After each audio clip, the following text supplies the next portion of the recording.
और शुरुआत असम चुनाव से। असम विधानसभा चुनाव की सियासी तपिश झारखंड तक पहुंच चुकी है।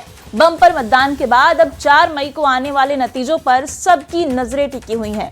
जेएमएम ने असम में अच्छे प्रदर्शन की उम्मीद के साथ खुद को बड़ा फैक्टर बताया है। वहीं बीजेपी ने दावा किया है कि जेएमएम असम में जमानत बचाने की लड़ाई लड़ रही है। इधर कांग्रेस ने जेएमएम की ओर से जारी बयानबाजी पर गहरी नाराजगी जताई है। पूरी खबर इस रिपोर्ट में देखिए।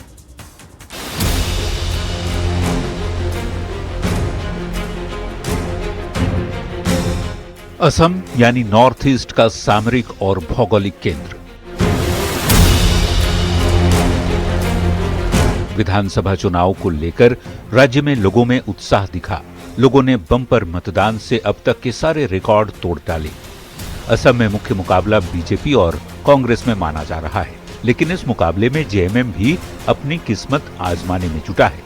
राज्य में 18 सीट पर जेएमएम ने अपने उम्मीदवार उतारे हैं और चाय बागान में काम करने वाले आदिवासियों के सहारे असम में भी तीर धनुष से विधानसभा की सीट पर निशाना लगाने की तैयारी में जुटी है। सीएम हेमंत सोरेन ने खुद असम में चुनाव प्रचार की कमान संभाली। जेएमएम के नेता चुनाव और नतीजों को लेकर उत्साहित दिख रहे हैं। इसे जेएमएम के लिए टर्निंग पॉइंट मान रहे हैं और जेएमएम को बड़ा फैक्टर बताने से नहीं चूक रहे। आसाम में झारखंड मुक्ति मोर्चा एक बड़ी राजनीतिक शक्ति के रूप में उदय होगा। हमारा जनाधार दिखेगा झारखंड के बाहर और असम में पहली बार इतनी बड़ी संख्या में लोगों ने जुड़ाव महसूस किया हमारी पार्टी से। असम में लोगों की ओर से बम्पर मतदान से कांग्रेस उत्साहित दिख रही है।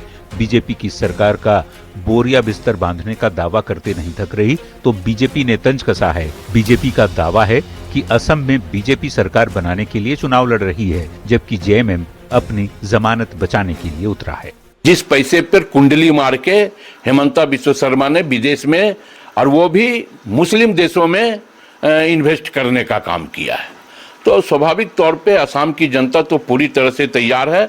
और 2 स्टेट हैं उसमें भी भारतीय जनता पार्टी कहीं नहीं है। हम सरकार बनाने के लिए वहाँ चुनाव लड़ रहे हैं और जेएमएम सीटों पर अपनी जमानत बचाने के लिए चुनाव लड़ रही है। ये हमारे और उनके बीच का फर्क है। वोट भले ही असम में डाले गए, लेकिन चुनावी तपिश झारखंड में भी महसूस की जा रही है। सत्ताधारी दलों कांग्रेस और जेएमएम में जुबानी जंग थमने का नाम नहीं ले रही। जेएमएम महासचिव सुप्रियो भट्टाचार्य ने कांग्रेस को विषैला सांप बताया था। इस पर अंबा प्रसाद ने पलटवार करने की कमान संभाली और कांग्रेस के सम्मान की बात उठाते हुए सीएम से बयान का खंडन करने की मांग उठा दी। सांप सुप्रियो भट्टाचार्य जी बोले हैं कांग्रेस को, बेंग अपने आप को बोले हैं, कलर भी देख लीजिए। और सांप और बेंग, सांपे माथाए बेंगे नृत्य, माननीय मुख्यमंत्री जी का ही यह जिम्मेदारी है कि क्योंकि वो जेएमएम के हैं तो इस बात का वो खंडन करे और करवाए। असम को लेकर कांग्रेस और जेएमएम में जारी पहले सीटों पर संग्राम, प्रचार को लेकर आर पार की लड़ाई, बयानों की तल्खी और अब एक दूसरे पर कसे जा रहे तंज बताने के लिए काफी है कि महागठबंधन में शायद ऑल इज वेल नहीं है। माना जा रहा है कि असम चुनाव और उसके बाद आने वाले नतीजों के बाद तल्खी और भी बढ़ सकती है, लेकिन तब तक वेट एंड वॉच की रणनीति पर सत्ताधारी गठबंधन के साथ दूसरे दल भी हैं। इंतजार कीजिए कि सियासत की शतरंज का मोहरा कौन सी चाल चलता है। न्यूज़ 18 के लिए रांची से ओम प्रकाश के साथ निरंजन सिंह की रिपोर्ट। असम, केरल और पुडुचेरी में विधानसभा चुनाव को लेकर बीजेपी उत्साहित नजर आ रही है।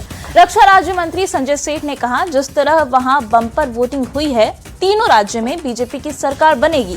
देश के लोगों ने पीएम मोदी के विकास का मॉडल पसंद किया है।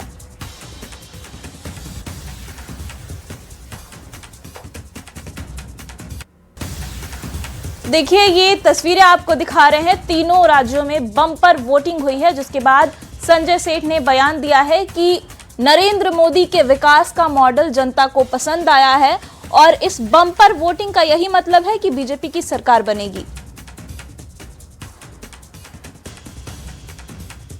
संकेत है कि भाजपा प्रचंड बहुमत से आ रही है। ये संकेत है कि प्रधानमंत्री नरेंद्र मोदी जी का जो संकल्प है 2047 विकसित भारत का, वो भी देश बड़ा है, देश खड़ा है। यह संकेत है कि प्रधानमंत्री का काम और दुनिया की जो चौथी सबसे बड़ी आर्थिक शक्ति बने, अब तीसरी आर्थिक शक्ति बनने जा रहे हैं, तो देश मोदी के साथ खड़ा है, देश मोदी के विकास के साथ बहुमत से भाजपा सरकार बनाएगी।